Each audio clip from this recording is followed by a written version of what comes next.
વડોદરા શહેરમાં ચાલી રહેલા ડ્રેનેજ પ્રોજેક્ટના પ્રગતિ હેઠળના કામોને ઝડપી ગતિએ પૂર્ણ કરવા માટે મ્યુનિસિપલ કમિશનર અરુણ મહેશ બાબુએ આજે સ્થળ નિરીક્ષણ કર્યું હતું. તેમણે ગોત્રી સ્થિત GMERS હોસ્પિટલ, ગાંધીનગર ગૃહ તેમજ ખોડિયારનગર 4 રસ્તા સહિતના વિસ્તારોની મુલાકાત લઈ કામગીરીની સમીક્ષા કરી હતી. કમિશનરે અધિકારીઓને ગુણવત્તા જાળવી સમય મર્યાદામાં કામ પૂર્ણ કરવા જરૂરી સૂચનાઓ આપી હતી. શહેરના વિકાસ અને નાગરિક સુવિધાઓને વધુ મજબૂત બનાવવા માટે તંત્ર પ્રતિબદ્ધ હોવાનું તેમણે જણાવ્યું હતું. આજે બેઝિકલી ગાંધીનગર ગૃહની બાજુમાં જે સાઇટ ચાલી રહી છે ડ્રેનેજનું કામ, એ સાઇટની વિઝિટમાં અમે આવ્યા છે. ખાસ કરીને જે પ્રોજેક્ટ ડિપાર્ટમેન્ટ દ્વારા ડ્રેનેજનું કામો મોટાભાગમાં 70+ કામો કરવામાં આવી રહ્યા છે. આમાં 30 કામ પૂરું કરીને બાકી 40 કામની પ્રગતિની રિવ્યૂ કરવામાં આવ્યું છે. 20 કામો એવા છે કે અત્યારે પૂરું જોશમાં ચાલી રહ્યા છે અને 3 કામ જે બાકી છે એને પણ વિધિન અ વીક પૂરું કરવા માટે આજે રિવ્યૂમાં ખબર પડી છે, એ પૂરું કરવા માટે સૂચના આપી છે. બાકી 19 કામ એવા છે કે 2 વર્ષ સમયગાળાનું જે કામ છે એ બધું ઓગસ્ટ મહિના પછી કરવામાં આવશે.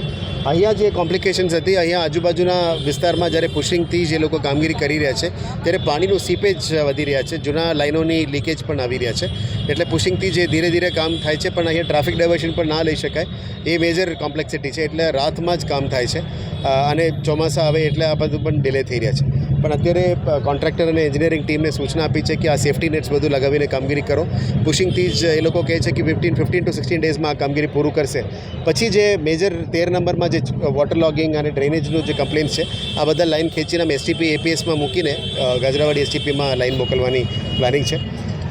વી આર ટ્રાઇંગ આર બેસ્ટ કે મેક્સિમમ કામ પતી જાય, વહેલા તકે પતી જાય, જેથી કરીને વોર્ડ નંબર 13 અને 14માં જે મેજર કમ્પ્લેન્ટ્સ છે એ બધાનું પણ નિકાલ થઈ શકે એવા અત્યારે તૈયારીઓ છે. સર, આ નીચાણવાળો વિસ્તાર છે, વરસાદમાં અહીંયા પાણી અને 2-3 ફૂટ ભરાઈ જાય છે, તો એના માટે નીચેવાળો વિસ્તાર છે એટલે જ વોટર લોગિંગ થાય છે અને બાંધકામો ઘણી બધી થઈ ગયા છે જૂના સમયથી.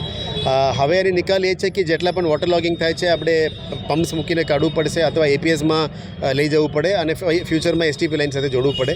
અમે પ્લાનિંગ એ જ રીતે કરીએ છીએ કે આ ટ્રંક લાઇન બનવાથી આખું 13 નંબરની વિસ્તારમાં પોલ વિસ્તારની જે જેટલા કમ્પ્લેન્ટ્સ છે એમાં પણ નિરાકરણ કરવા માટે જ આ કામગીરી રિવ્યૂ કરવામાં આવી છે. ટીમ દ્વારા કહેવામાં આવ્યું છે કે આ કામ કરવાથી જ they will be able to permanently solve this problem કે વારંગડીએ ડ્રેનેજ ઉભરાય છે. આ બધું કામ પૂરું થશે. પ્લાનિંગ સાથે આગળ વધી રહ્યા છે.